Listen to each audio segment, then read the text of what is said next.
स्वागत है आपका मेरे YouTube channel media skills lab पर। दोस्तों, आज हम बात करने वाले हैं शॉर्टकट कीज़ के बारे में। शॉर्टकट कीज़ होती क्या हैं और शॉर्टकट कीज़ का काम क्या होता है। किसी भी सॉफ्टवेयर में वैसे तो मेन्यू बार के अंदर अलग अलग ऑप्शंस होते हैं, टूल बार के अलग अलग ऑप्शन होते हैं, लेकिन जब हमको काम करना होता है तो बार बार हमें वो टूल जाकर के सेलेक्ट करना होता है। इस तरीके से एक एक टूल को जाकर के सेलेक्ट करना होता है। तो उसमें क्या होता है दोस्तों, काम थोड़ा सा लेट होने की वो रहती है। जब भी दोस्तों प्रोफेशनली वर्क किया जाता है तो इस तरीके से एक एक टूल्स पर जाकर के वर्क नहीं किया जाता।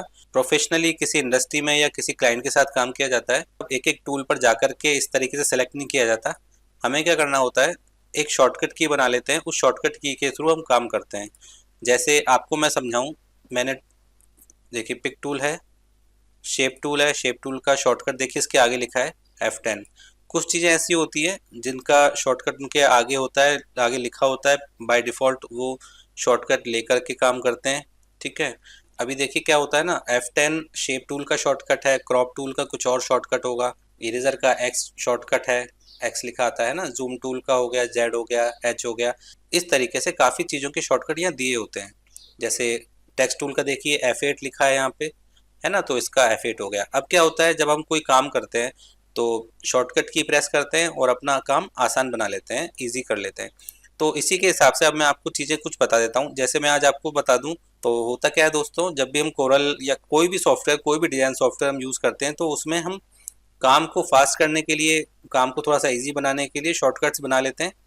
और जिनके शॉर्टकट्स होते हैं उनका तो हमें ज़रूरत होती नहीं है, लेकिन जिन चीज़ों के काम हमारे लिए डेली रूटीन में रहते हैं और डेली उनको करना पड़ता है या बहुत ज़्यादा यूज़ होते हैं, उनके लिए हम उनका शॉर्टकट को बना करके यूज़ कर लेते हैं। अब कैसे कर लेते हैं, देखिए आपने देखा होगा, मैं आपको एक एग्जांपल के थ्रू समझाता हूँ कि किस तरह से शॉर्टकट बना लिया जाता है, किस तरीके से शॉर्टकट बना लेते हैं हम लोग, है ना, वो समझा देता हूँ। सबसे पहले मैं आपको समझा देता हूँ पावर क्लिप। पावर क्लिप में इसका शॉर्टकट बना करके किस तरह से यूज़ कर लेंगे।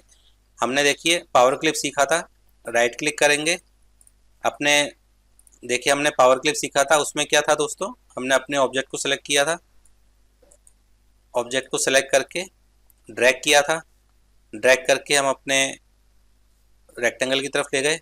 यहाँ पे देखिए पावर क्लिप का ऑप्शन आया, ये हमने पावर क्लिप कर लिया। ये सबसे आसान तरीका था। ठीक है। एक दूसरा तरीका मैंने आपको बताया था, इस पर क्लिक करो अपने डिज़ाइन के ऊपर, ऑब्जेक्ट में जाओ, यहाँ पर आपको मिलेगा power clip, place inside frame, और इस तरह से प्लेस कर दो। तो ये तरीका हो गया जिसमें आपको वहाँ जाना है, ऑब्जेक्ट मेन्यू में जाना है, वहाँ से आपको पावर क्लिप सेलेक्ट करना है, फिर इसमें आपको प्लेस इनसाइड करना है। तो इस तरीके से हमने इसका यूज़ किया था। अब लेकिन अगर हम इसकी शॉर्टकट की बना लें, जैसे मैंने अपनी शॉर्टकट की बना रखी थी ऑल्ट शिफ्ट वी, तो इस तरीके से अगर मैं ऑल्ट शिफ्ट वी प्रेस करता हूँ तो देखिए मेरा काम कितना आसान हो जाता है। अभी मैं कंट्रोल जेड कर लेता हूँ दोस्तों। कंट्रोल जेड करने के बाद मैं आपको दिखाता हूँ किस तरीके से मैंने ऑल्ट शिफ्ट वी प्रेस करने के बाद अपना काम आसान कर लिया। ये मैंने अपना डिज़ाइन सेलेक्ट किया, ऑल्ट शिफ्ट वी प्रेस किया, देखिए मेरे पास में ये एक एरो बन के आया। मुझे बस कुछ नहीं करना, इस पर क्लिक करना है, ये मेरा पावर क्लिप हो गया है। अब ये पावर क्लिप होने के बाद में अब आप देखेंगे कि शॉर्टकट की बना कैसे। मैं दोबारा से अंडू करके दिखाता हूँ। दोबारा से अंडू करने के बाद देखिए, अब मैं आपको ये बताता हूँ कि ये शॉर्टकट की कहाँ से बना सकते हैं। सबसे पहले मैं अपना डिज़ाइन सेलेक्ट कर लूँगा दोस्तों। डिज़ाइन सेलेक्ट करने के बाद मैं जाऊँगा अपने मेन्यू बार में, टूल मुझे मिलेगा टूल्स, टूल्स पर क्लिक किया। इसके बाद मुझे मिलेगा ऑप्शंस। ऑप्शंस के अंदर देखिए मुझे यहाँ मिलेगा कस्टमाइजेशन। कस्टमाइजेशन क्या करता है काम, ये ऑप्शन काम करता है आपके किसी भी तरह के शॉर्टकट को कस्टमाइज़ करने के लिए, किसी भी तरह की शेप, किसी भी तरह के डिज़ाइन को कस्टमाइज शॉर्टकट बनाकर ये दे देगा। मैंने कस्टमाइजेशन पे क्लिक किया। अब देखिए यहाँ पे अलग अलग ऑप्शन है। हम बात करते हैं कमांड्स के बारे में। देखिए कमांड्स का मतलब हो गया हमें अपने शॉर्टकट्स बनाने, कमांड्स बनाने। तो कमांड्स पर क्लिक किया। कमांड्स पर क्लिक करने के बाद हमारे पास में देखिए यहाँ पर काफ़ी सारे कमांड्स आ गए। अब हम इनमें से ढूंढने तो बैठेंगे नहीं कि कौन सा कमांड हमें सेट करना है। तो हमें ये पता होता है कि जैसे हमारा पावर क्लिप है, ऑब्जेक्ट के अंदर मिलेगा। ऑब्जेक्ट के अंदर कहाँ मिलेगा, देखिए ऑब्जेक्ट पर क्लिक करते मेरा यहाँ पर ऑब्जेक्ट सेलेक्ट हो गया है, हो गया ना ऑब्जेक्ट सेलेक्ट। इसके बाद में क्या होगा, हमको जाना है पावर क्लिप में। पावर क्लिप में हम जैसे ही क्लिक करेंगे प्लेस इनसाइड फ्रेम, हमारा प्लेस इनसाइड फ्रेम सेलेक्ट होकर के आ गया। देखिए अब देखिए यहाँ पर अब हमें राइट वाले ऑप्शन में जाना है। राइट वाले ऑप्शन में देखिए हमें दो चीज़ें हैं, जर्नल और शॉर्टकट कीज। शॉर्टकट कीज वाले ऑप्शन को हम क्लिक करके रखेंगे। उसके बाद देखिए अभी क्या करता हूँ मैं, अपने करंट शॉर्टकट की जो मैंने दिया हुआ था, जिसको मैं यूज़ करता था, उसको मैंने डिलीट कर दिया।